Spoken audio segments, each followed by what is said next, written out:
khatarta ay leedahay in midabka la bedelo iyo dumarka oo boqolkiiba boqol u bareera. Waxay ku nooshahay meel u dhow caasimadda Sri Lanka ee Colombo, sida ay sameeyaan inta badan dumarka ku nool koonfurta qaaradda Aasiya iyo Afrikaba. Waxay go'aansatay inay is-caddeyso ka hor maalinta arooskeeda. Waxay rajeynaysaa inay hesho midab dabacsan oo ifaya.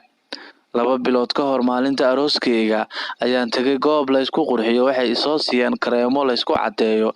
1 toddobaad kadib markii aan isticmaalay, maqaarkayga dubkii ayaa ka kacay. Sidaasi ayay u sheegtay laanta afka Sinhala ee BBC-da. Markaan is eegay maalintii arooskeyga, foolxumo weyn ayaan isku arkay. Waa markaan ugu foolxumaa abid, ayay tiri Shirona oo codkeedii ka muuqdeen murugo. Inaan yeesho midab cad oo dabacsan, balse waan gubtay. Beddelkii aan ka yeelan lahaa midab cad oo dabacsan, ayay tiri. Halkii ay markii dambe ka fikiri lahayd martida arooskeeda kasoo qaybgalayso iyo inay soo gadato alaabada ay doonayso, gabadhan 31 sano jirka ah waxay waqtigeedii lacagteediiba ku bixisay inay isdaaweyso. Markii hore waxa igu bilowday finan cadcad oo markii dambena madow isku bedelay. Kareemka aan adeegsaday ma ahayn mid si sharci ah ku soo galay dalka. Waxaa lagu iibiyaa oo keliya suuqa madow. Finan madow ayaa weli ka muuqda qoorta Sharon xitaa kadib sanad oo ay isdaaweysay. Dowladda Sri Lanka ayaa haatan sheegtay inay tallaabo ka qaadi doonto kareemada aan sharciga ahayn ee dalkaasi laga isticmaalo. Dhibkani kuma eka oo keliya Sri Lanka ee waxa uu saameeyay malaayiin dumar oo qaaradda Aasiya iyo Afrikaba ku nool. Suuqa is-caddeynta ayaa sanadkii 2017 lagu qiyaasay 4.8 bilyan, waxaana la filayaa inuu gaaro 8.9 bilyan sanadka 2027.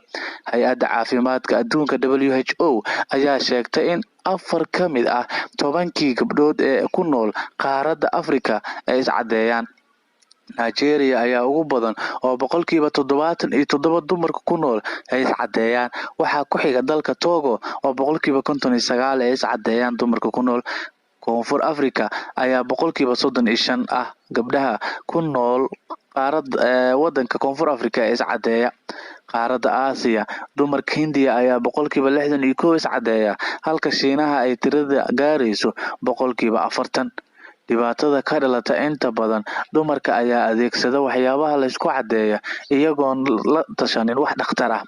Taasna waxaa ka dhalan karta dhibaatooyin halis u ah caafimaadka, waxaana ka mid ah maqaar olol ama cuncun dareenka ah in maqaarka uu gubanayo. Hay-adda caafimaadka ee Britain ee loo yaqaano NHS ayaa sheegtay in kareemada la isku caddeeyo qaarkood oo sida dhaqsiga ah looga caddaado waxaa lagu daray maadooyin aad halis u ah. Kareemada la isku caddeeyo oo leh maadada mercury-ga waxay halis weyn ku yihiin caafimaadka aadanaha, sida laga soo xigtay Hay-adda Caafimaadka Adduunka ee WHO. Maadada mercury-ga ayaa ka hor istaagtay jirka inuu soo saaro midab cusub. Midabka asalka ah ee u dhashay qofka ayaanan soo noqon doonin. Waxa ka hor istaagaya waxay tahay maadada mercury-ga ee ku jirta kareemada la isku caddeeyo la isticmaalo. Maadada mercury-ga waxay ka hor istaagtaa jirka inuu soo saaro midabka, waxaana inta badan ay baabi'isaa maadada naturalka oo Ilaahay ugu talagalay ee jirka bini'aadamka ku abuuran, taasoo soo saarta midabka ee loo yaqaano melanin-ka. Haddaba bini'aadamka haddii uu iska baabi'iyo melanin-ka maxaa ku dhici kara? Ilaahay subxaanahu wa tacaala ayaa ugu talagalay midabka bini'aadamka asalka u abuuray inuu sidiisa ahaado.